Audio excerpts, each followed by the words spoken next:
Você já deve ter ouvido falar, conhece alguém ou é um profissional autônomo. O profissional autônomo é aquele que administra o próprio negócio, ou seja, ele é o seu próprio chefe. O profissional autônomo não precisará prestar contas a ninguém, pois, afinal, o sucesso do seu negócio depende dele mesmo. E caso venha a falir, ele será o único responsável. Ao lado bom de ser um profissional autônomo, e como todo trabalho, também traz alguns riscos e até mesmo prejuízos. Estamos pensando nessa ilustração, pois autonomia é algo que o ser humano sempre deseja. O ser humano quer ter liberdade e ser seu próprio governante. Esse desejo de ser livre está no mais profundo lugar da alma humana. No entanto, quando o ser humano transfere esse desejo, pensando que pode ter autonomia até mesmo de Deus, é que as coisas começam a andar erradas e tendem ao fracasso. A autonomia humana, nesse sentido, é o desejo de viver sem Deus, sendo nossos próprios chefes e não tendo de prestar contas a um Criador que é um justo juiz. O resultado desse tipo de autonomia é o de que o ser humano ele olhará para si mesmo e dirá: eu me governo. E via de regra, porque o ser humano não é um ser irreligioso, ele buscará algum tipo de religião, espiritualidade ou filosofia de vida que se adeque a essa autonomia. Logo, o ser humano que busca viver dessa forma acabará por viver uma autonomia mística, tentando governar seus próprios deuses, a fim de que esses se submetam a ele. A própria autonomia e o misticismo resultante dela se tornam ídolos no coração humano. Como fora desde o princípio, quando os nossos primeiros pais, Adão e Eva, eles quiseram ser iguais a Deus. Procuraram ser autônomos e criaram em suas mentes e corações o misticismo que poderiam ser deuses. Eles tiveram essa ideia, né?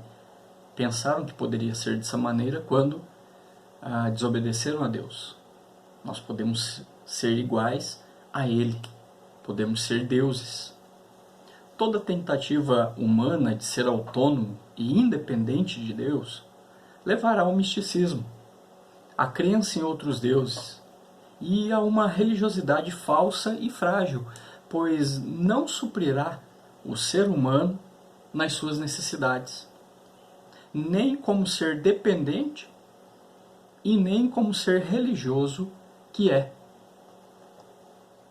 O crente em Jesus, por ser dessa maneira também, dependente em sua essência e religioso em sua natureza, deve tomar cuidado para não criar para si um misticismo autônomo que o venha distanciar daquilo que a Bíblia, que a Palavra de Deus, ensina.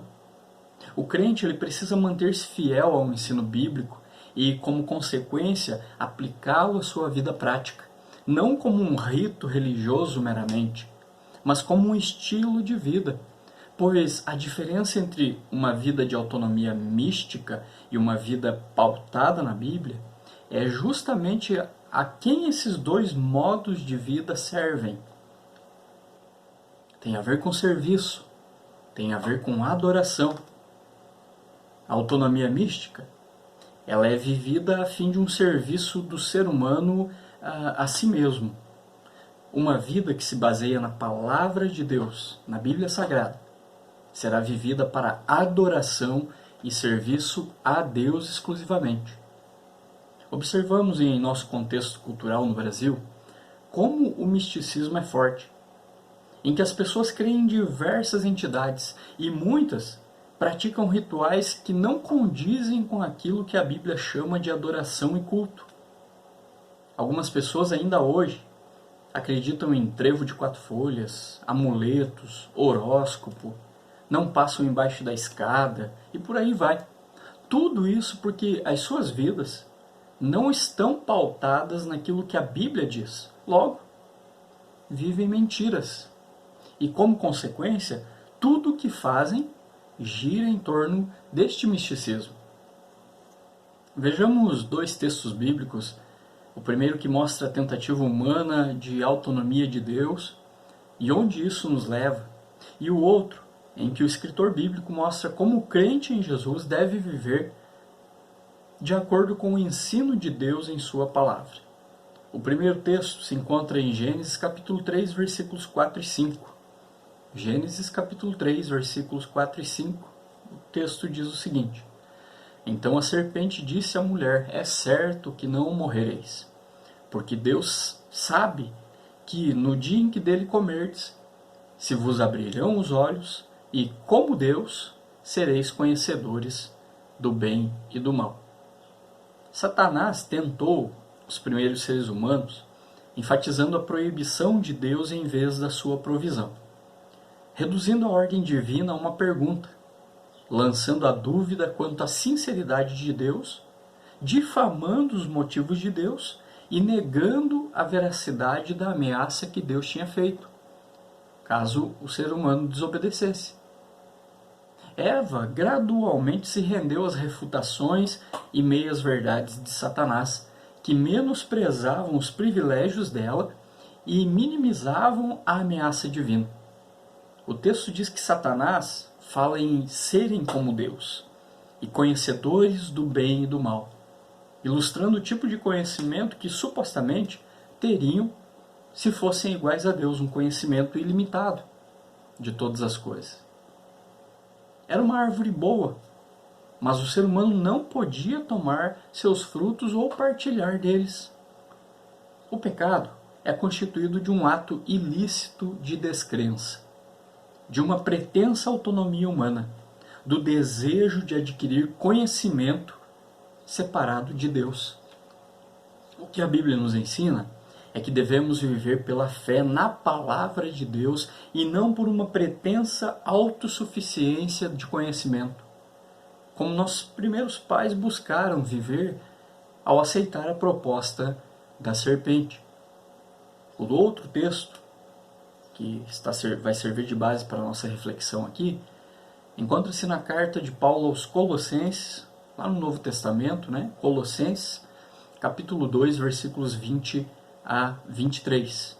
Diz o texto: Se morrestes com Cristo para os rudimentos do mundo, por que, como se vivesseis no mundo, vos sujeitais a ordenanças? Não manuseis isto, não proves aquilo, não toques aquilo outro, segundo os preceitos e doutrinas dos homens? Pois que todas essas coisas, com o uso, se destroem. Tais coisas, com efeito, têm aparência de sabedoria, como culto de si mesmo, e de falsa humildade, e de rigor ascético. Todavia, não tem valor algum contra a sensualidade. Visto que os cristãos morreram com Cristo e, portanto, estão livres de obedecer a regras em um esforço para agradar a Deus, por que então viver de um modo que os sujeita ao esforço próprio? Esse é o questionamento do apóstolo Paulo ali nessa porção do texto de Colossenses, quando ele lembra que os cristãos já estão mortos com Cristo, e por estarem mortos com Cristo, eles devem se sujeitar somente a Cristo e não a regras humanas, a coisas que aparentemente são espirituais, doutrinas humanas. Cristo libertou os cristãos dessas coisas. Portanto, eles não devem e não precisam viver em sujeição a elas. Pois, como diz o texto, todo cerimonialismo, com seus rudimentos culticos do passado, eram figuras daquilo que Cristo veio concretizar, ou seja, o cerimonialismo findou, e assim também as práticas que prefiguravam a Cristo. O cerimonialismo, após a vinda de Cristo, pode até ter uma aparência de sabedoria de culto, e produzir na vida daqueles que ainda assim querem viver uma falsa humildade. Há cristãos que querem viver uma religião externa e obedecer regras humanas, pensando que viver assim é viver uma vida sábia e religiosa, assim supostamente agradando a Deus, mas percebamos que todo aquele que busca viver dessa maneira, na verdade está buscando ser visto pelos outros como alguém religioso, como alguém especial, com uma aura diferente. como as pessoas costumam falar. Mas o que o apóstolo Paulo escreve é que uma vida assim é apenas aparência e não tem poder para vencer aquilo que está no coração humano, os desejos pecaminosos, pois esses, quem vence é somente Cristo. O pecado não é vencido pelo asceticismo, que é uma vida mística dependente daquilo que é externo. O pecado é vencido por Jesus Cristo em favor daqueles que são crentes nele. Qual é a origem das certezas daquilo que eu e você acreditamos? Você já se perguntou por que você crê em alguma coisa e tentou traçar de onde vem essa crença? É natural que o primeiro contato com o que acreditamos tenha sido transmitido pelos nossos pais ou responsáveis. Foram eles que nos disseram o que fazer ou não e os motivos para isso. Inúmeras vezes também fomos informados de coisas que supostamente eram verdade, mas que ao longo da vida descobrimos que não eram. Muitas crendices, superstições e manias que tínhamos foram vencidas pelo desgaste do tempo e por terem sido desvelados a nós como mentiras na própria experiência da vida.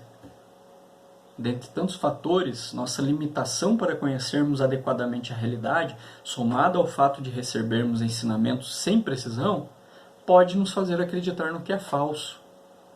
Quem nunca ouviu falar, por exemplo, que quebrar espelho dá azar? Ou que carregar o trevo de 4 folhas na carteira atrai dinheiro? Não parecem crenças pobres demais e que a própria experiência de vida mostra que não funcionam? Quem dirá nós atribuirmos isso à nossa vida religiosa, à nossa vida espiritual, melhor falando.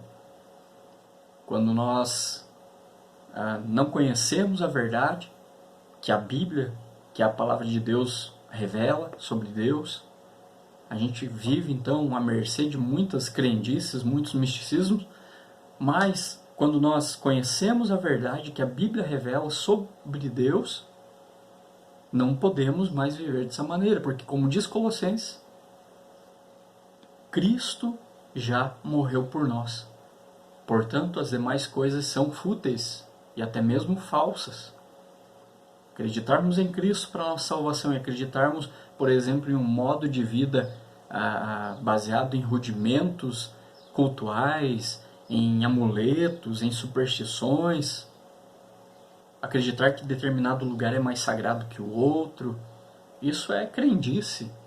Não condiz, não acrescenta nada à nossa salvação, porque somente Cristo é que tem poder, autoridade, é Ele que é Salvador. A autonomia humana, como sendo aquele antigo desejo do ser humano de se libertar das ordens de Deus, portanto, essa autonomia traz muito prejuízo e maldição à humanidade, como a Bíblia assim nos mostra em Gênesis 3. A palavra autonomia, ela significa lei para si mesmo. É como se alguém tentasse nos convencer de que o governo de Deus sobre nós é ruim e que sabemos nos conduzir melhor do que Ele propõe.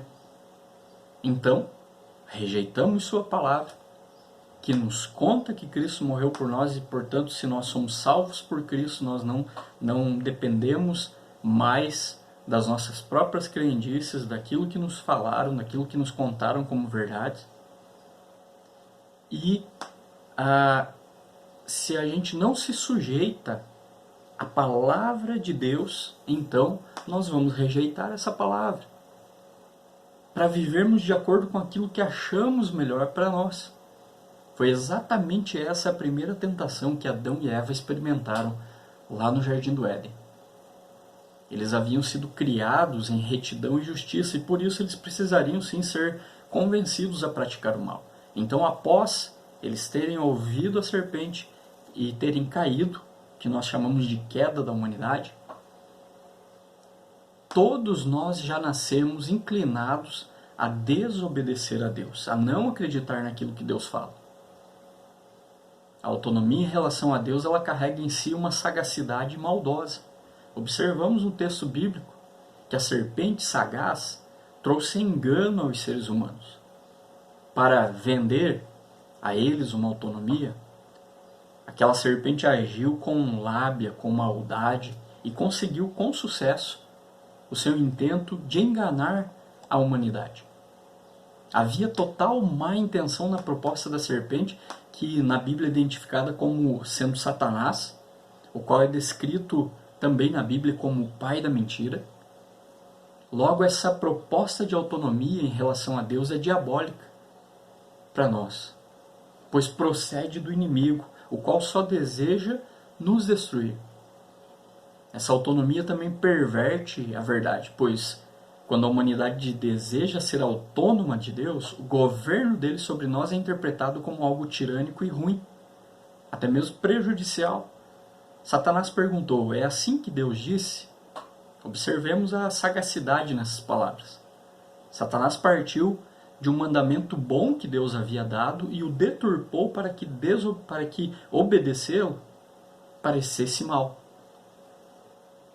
Normalmente as desculpas típicas de pessoas que desejam estar livres dos mandamentos de Deus, revelados na Bíblia, sempre deturpam a verdade, tentando fazer com que as ordenanças que Ele nos concedeu tenham um caráter negativo e danoso para aqueles que deveriam cumpri-las.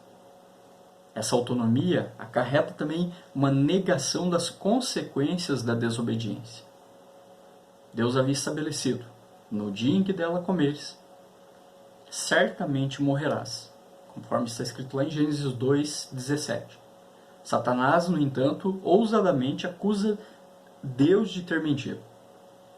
Ele disse em Gênesis 3:4: é certo que não morrereis. Veja que Deus disse: certamente morrerás, e Satanás disse: é certo que não morrereis. Toda pessoa que deseja viver de forma autônoma a Deus, ela tenta minimizar ou até mesmo menosprezar que sim, há consequências para a desobediência humana. Só que uma pessoa que tenta viver independente de Deus, ela tenta minimizar ou até mesmo dizer: não há consequências quando eu desobedeço a Deus, se é que esse Deus existe. Podemos observar ao nosso redor como a autonomia em relação a Deus é muito buscada, pois a serpente continua destilando a sua sagacidade aos homens, semeando que é ruim para eles estarem sob domínio de Deus e que não haverá consequências graves por viverem dessa forma. Haverá sim, sempre houve.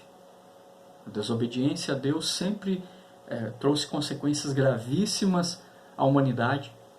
A Bíblia diz que o salário do pecado, o salário da desobediência a Deus é a morte. As diversas maneiras como a humanidade desenvolve o seu afastamento das verdades de Deus, reveladas em sua palavra, provam isso. As pessoas aceitaram a mentira diabólica que soa aos ouvidos dos ímpios todos os dias: certamente não morrereis. Essa mentira diabólica, ela ecoa e continua ecoando na história humana. Pode desobedecer a Deus, pode não crer na sua palavra, não precisa acreditar que Cristo morreu por você para salvar você dos seus pecados e da ira de Deus. Pode continuar assim, não há, isso tudo é mentira. Certamente você não morrerá. É isso que o diabo fala. Os crentes em Jesus Cristo, eles precisam demonstrar que a submissão voluntária a Deus traz prazer e alegria verdadeira. Como disse o rei Davi, no Salmo 16:11, tu me farás ver os caminhos da vida. Na tua presença há plenitude de alegria. Na tua destra, delícias perpetuamente. Se a autonomia em relação a Deus significa acreditar que estar livre dele é melhor que obedecê-lo, o misticismo mundano pode ser definido como uma busca pelo sobrenatural através de elementos não prescritos por Deus em sua palavra. É importante salientar que não negamos de forma alguma que haja elementos místicos na fé cristã. Na verdade, uma das doutrinas bíblicas mais importantes é a união mística que os crentes têm com Cristo. A própria ação do Espírito Santo no coração dos crentes, que são regenerados por Deus, para direcioná-los à vontade de Deus, tem aspectos místicos. No entanto, nossa ênfase é que jamais, em hipótese alguma, a ação sobrenatural de Deus em nós irá contra o que ele estabelece na sua própria palavra. O misticismo, desacompanhado e divorciado da palavra de Deus, é muito enfatizado, infelizmente, em muitos ambientes dito evangélicos. Se tão somente os crentes se satisfizessem com os aspectos sobrenaturais revelados por Deus, os componentes místicos do cristianismo que são revelados na Bíblia, tais como o poder e a presença real de Cristo na ceia, a fiel pregação como voz de Deus para o seu povo e a nossa união mística com Cristo, que garante a nossa salvação, a igreja enxergaria a insensatez de recorrer a objetos ungidos, réplicas de utensílios do templo de Salomão, ou orações de pessoas poderosas, a sabonetes ungidos, a trigo ungido e por aí vai. A igreja precisa, os crentes em Cristo que são a igreja, precisam se satisfazer somente nas verdades que a palavra de Deus apresenta, não em elementos extra-bíblicos que de Bíblia não tem nada. A carta aos Colossenses ela está repleta de ensinamentos que nos ajudam a fugir do misticismo pagão, o qual é extremamente danoso à fé cristã. A primeira lição que a carta nos ensina para não cairmos no misticismo enganador é reconhecer que tudo o que precisamos saber está em Cristo. Ao orar pelos colossenses e também pelos laodicenses, o apóstolo Paulo diz: e eles tenham toda a riqueza da forte convicção do entendimento para compreenderem plenamente o mistério de Deus, Cristo, em quem todos os tesouros da sabedoria e do conhecimento estão ocultos. Lá em Colossenses 2, versículos 2 a 3.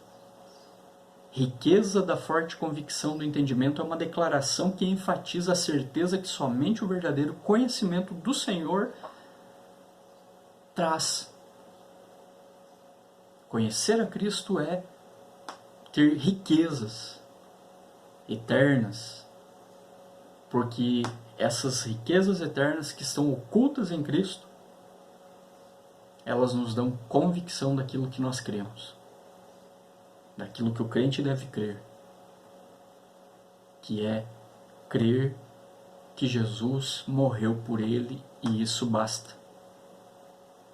Portanto, o apóstolo Paulo conclui dizendo: assim digo para que ninguém vos engane com seus raciocínios falazes. Colossenses 2,4. Esse é o primeiro antídoto contra todo misticismo que está fora de Cristo. O falso misticismo ele é cheio de falácias.